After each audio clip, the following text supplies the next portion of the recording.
Hi, my name is Liam, and this is my review for Lost Season 1, Episode 1, the pilot. And this review is just going to be for part 1 of the pilot, the first 40 minutes or so, and then later I'll have another review for part 2. I just decided to just review 40-minute blocks at a time, so that'll separate season premieres and season finales up in their separate parts. So, first, I would like to start off by saying that this is going to be a very spoiler-heavy review. Not just for the episode, but for, the entire show as it went on. So if you haven't seen anything of Lost, I don't really know why you're here watching this. But I would suggest go watch it, because it's a very good show. So, there's your spoiler warning. I'd like to start off with the opening scene. The opening scene, rewatching it, is very good, especially knowing how it all plays out and seeing the very end, the finale, and the parallel with Jack going back to that same spot, Vincent running up to him, we see the tennis shoe, it's the same bamboo field, everything, the eye closes versus the eye opening.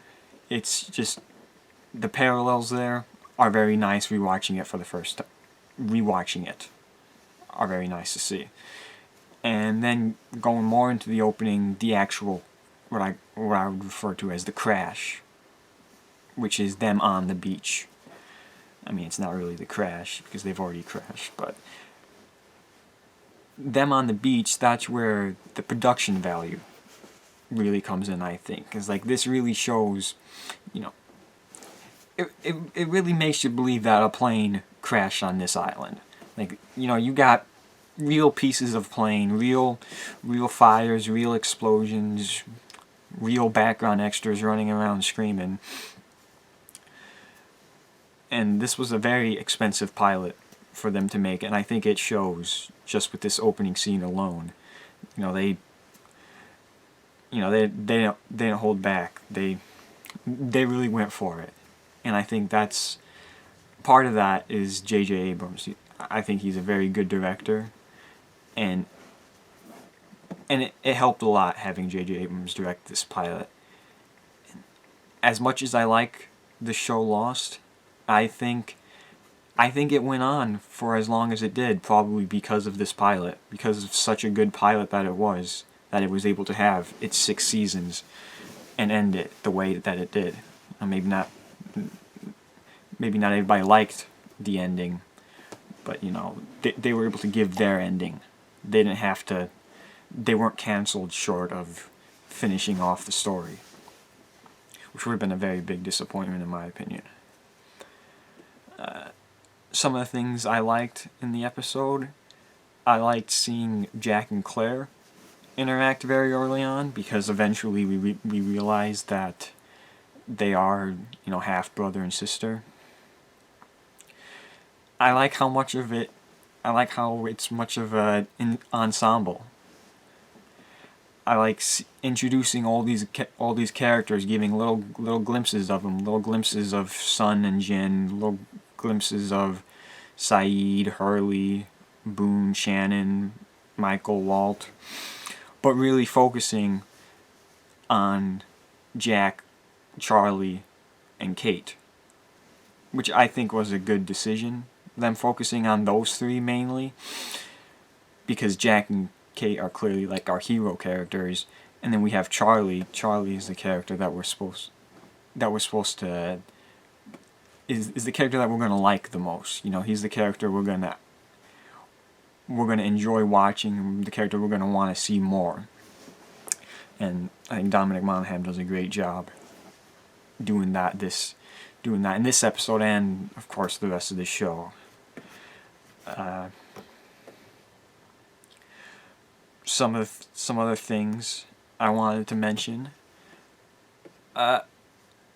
Having seen it all, I was a little disappointed that some of the characters we meet later on are introduced. I think it would have been really cool if we saw Ethan in the pilot, or even Dr. Arts in the pilot, because they do become very important later on in season 1, and it would have been nice to have them throughout the show more, because especially Dr. Arts gets introduced very late, like 3 or 4 episodes before they kill him off. He's introduced, and we don't get much time with Ethan before we find out that he's actually an other.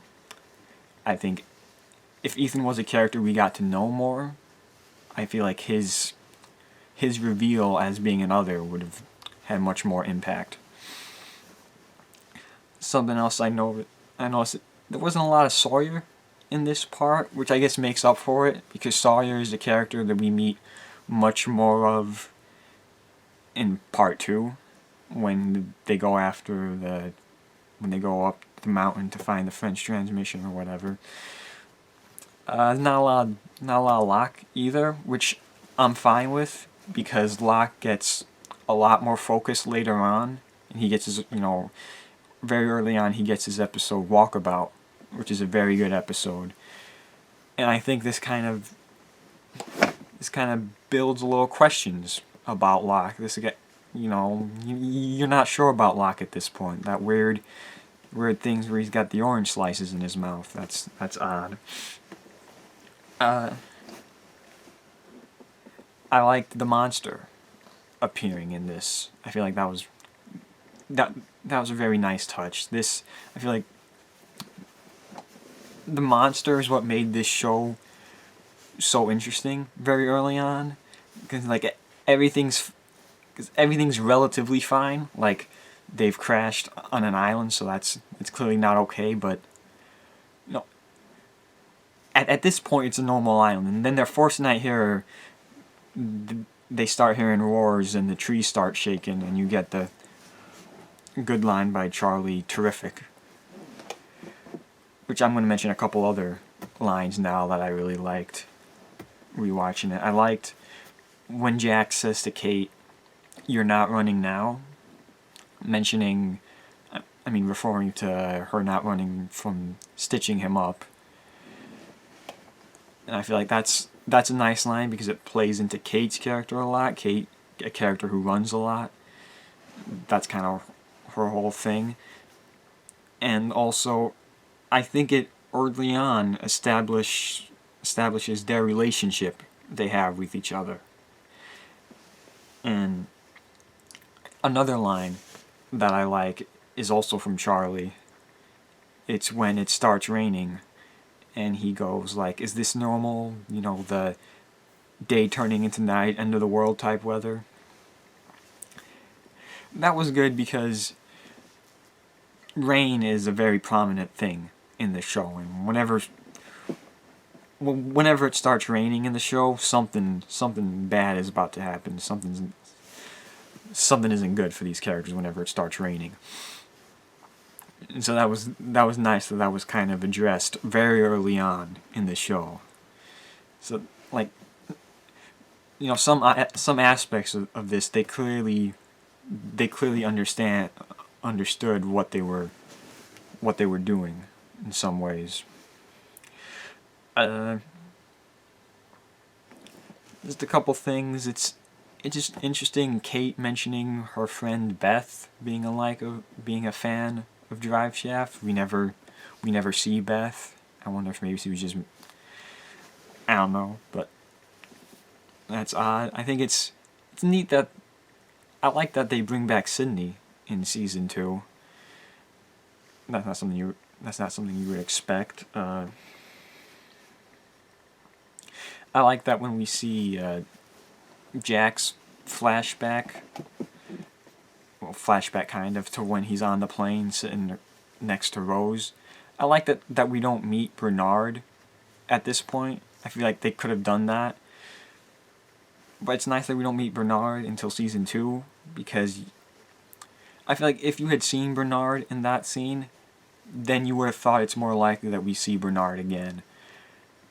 And I feel like watching it for the first time, you're not entirely sure if Bernard is alive. We know very much Rose thinks Bernard is alive, but we're not entirely sure. And obviously we find out in season 2 that he is alive.